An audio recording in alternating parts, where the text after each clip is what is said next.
परमपिता परमात्मा के मुख्य नाम का उच्चारण करेंगे।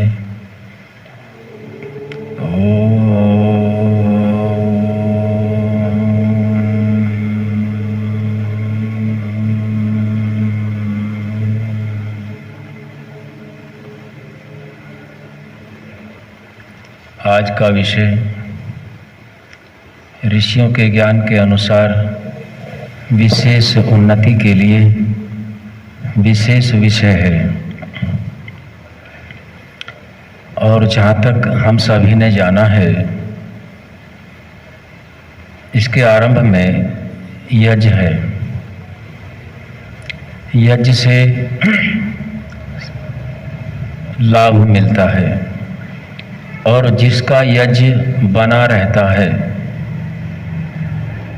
उसके जीवन में सभी ओर से उन्नतियों की खुशियाँ आती रहती हैं। और जिस किसी का यज्ञ बिगड़ जाता है उसके बने हुए काम भी बिगड़ने लगते हैं।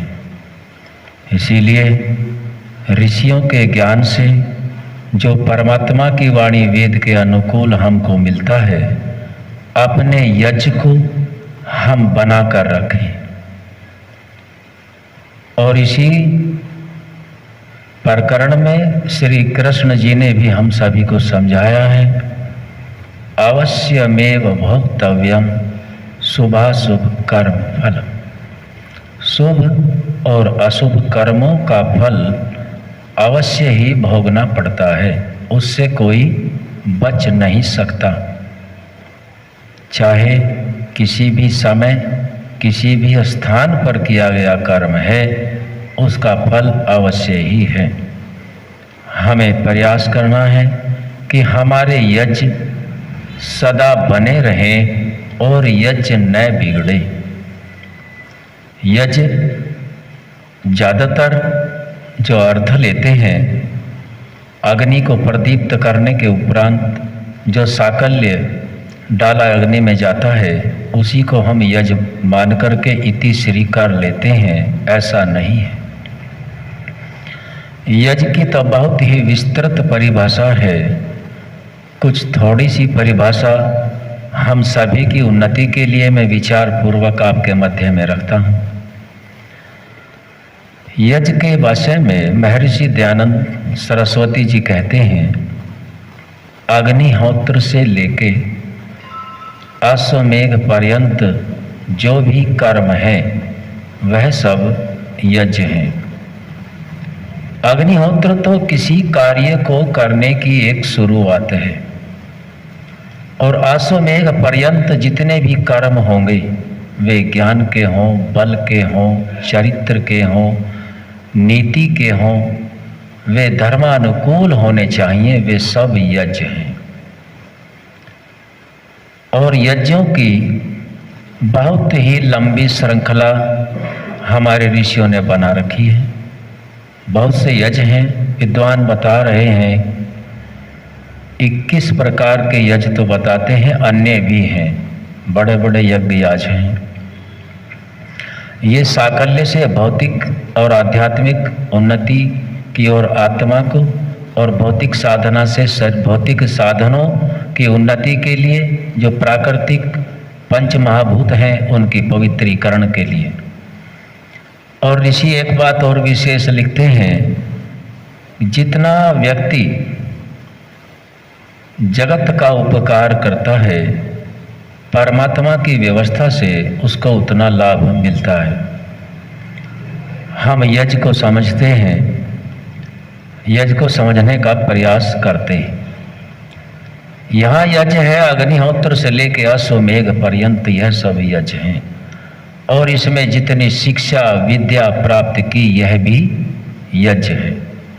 अब इसके लिए एक उदाहरण लेते हैं। यज्ञ की कहीं ना कहीं से तो शुरुआत होगी, और जिसमें पंच महायज्ञों का विधान महर्षि दयानंद सरस्वती जी करते हैं। पंच महायज्ञ में सबसे पहले यज्ञ का नाम है ब्रह्म यज्ञ, जिसको संध्या से जोड़ते हैं। और इसके आगे और यज्ञ हैं, अग्निहोत्र है, बलि वैष्णोदेव यज्ञ है, अतिथि यज्ञ है। तो ये 5 यज्ञों का विधान, इनमें पहला यज्ञ ब्रह्म यज्ञ। और ब्रह्म यज्ञ ज्ञान पूर्वक यज्ञ।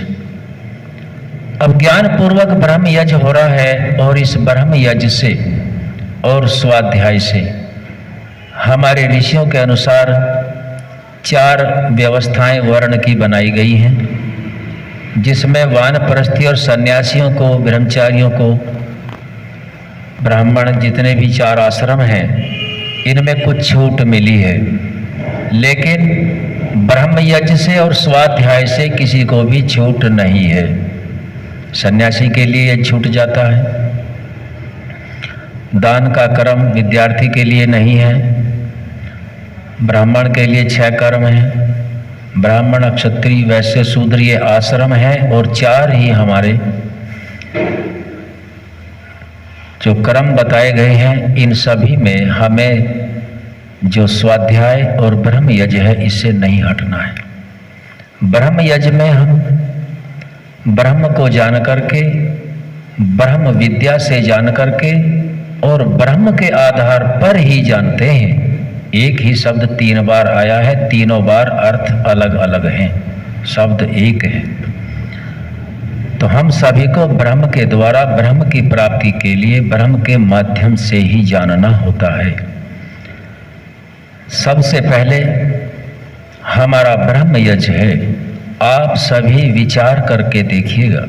सुबह ही उठते हैं और सुबह ही उठ करके किसी अच्छे धर्मात्मा, जितेंद्रिय, पुरुषार्थी, विवेकी, ज्ञानी जन जो परोपकार की भावना निष्कपट भाव से रखते हैं, निष्काम भावना से परोपकार करते हैं, ऐसे महान आत्मा के दर्शन हो जाएं तो मन में स्वतः ही विचार आ जाता है कि आज तो सारे काम शुभ ही होंगे। ऐसा होता है, अधिकतर के ऐसा ही होता है और ये ठीक भी है। तो इससे हमने यह जाना है कि जो सुबह का पहला कर्म होता है वह हमारा सही होना चाहिए, वह बिगड़ना नहीं चाहिए। यदि सुबह का हमारा पहला कर्म ही बिगड़ गया तो अश्वमेध पर्यंत जितने कर्मों की हम योजना बनाए हुए हैं उसमें उतनी सफलता नहीं मिल पाएगी। इसके लिए हमें क्या प्रयास करना है? सबसे पहला ब्रह्म यज्ञ है और ब्रह्म यज्ञ ज्ञान के आधार पर, जिसको हम संध्या भी कहते हैं, इसमें स्तुति, प्रार्थना, उपासना पूरा प्रकरण आ जाता है।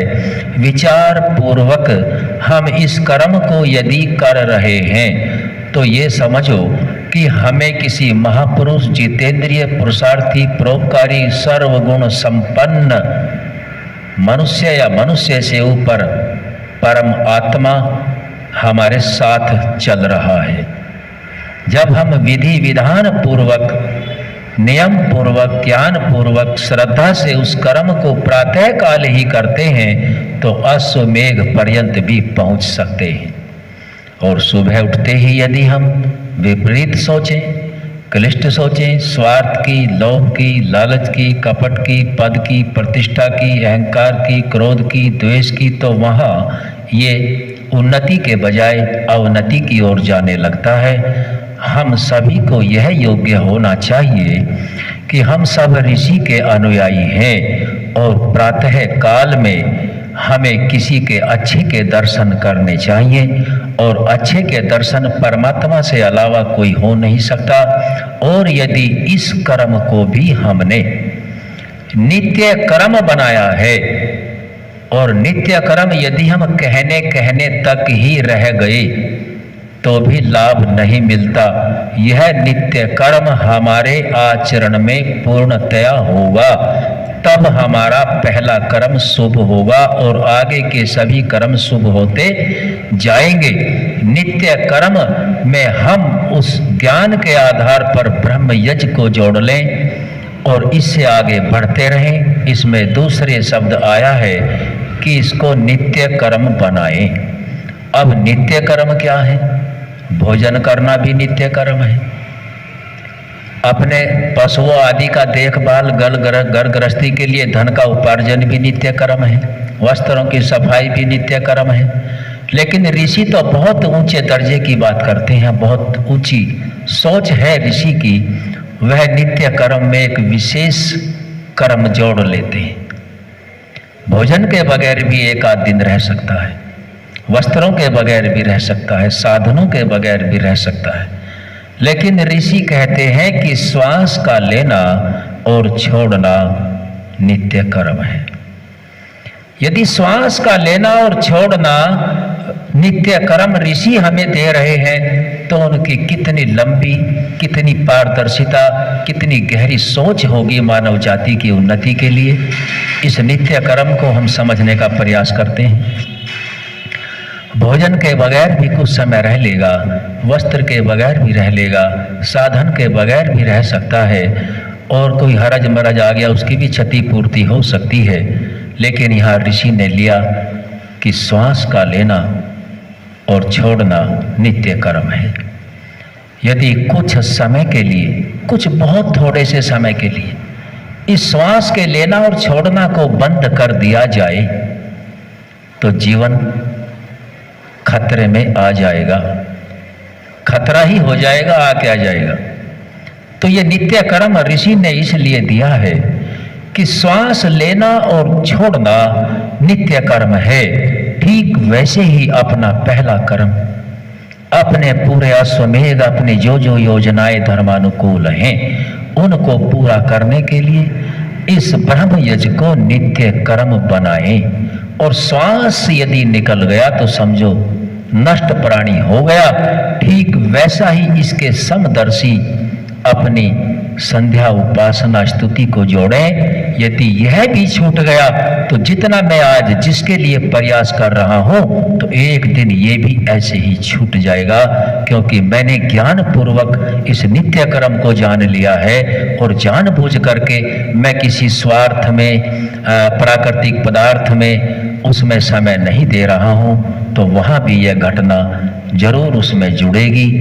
ऋषि का यह निर्देश कि सांस का लेना और छोड़ना कोई साधारण उदाहरण नहीं है। हमें इससे जुड़ना है और इसी से जुड़ करके हमारी उन्नति हो सकती है। इसके अलावा अन्य और कोई रास्ता भूमंडल पर ईश्वर की वाणी, वेद और ऋषियों के ज्ञान के अलावा नहीं है। परमात्मा के शुद्ध चेतन स्वरूप को भी जान लिया है, यज्ञ करना भी सीख लिया है, मंच पे बोलना भी सीख लिया है, स्वाध्याय भी कर लिया है। लेकिन यदि पहले कर्म को नित्य कर्म में नहीं जोड़ा गया तो आगे की उन्नति संभव नहीं है। आप सभी ने मेरे इस विचार को ध्यान से सुना, आप सभी का बहुत बहुत धन्यवाद। ओम शांति शांति शांति।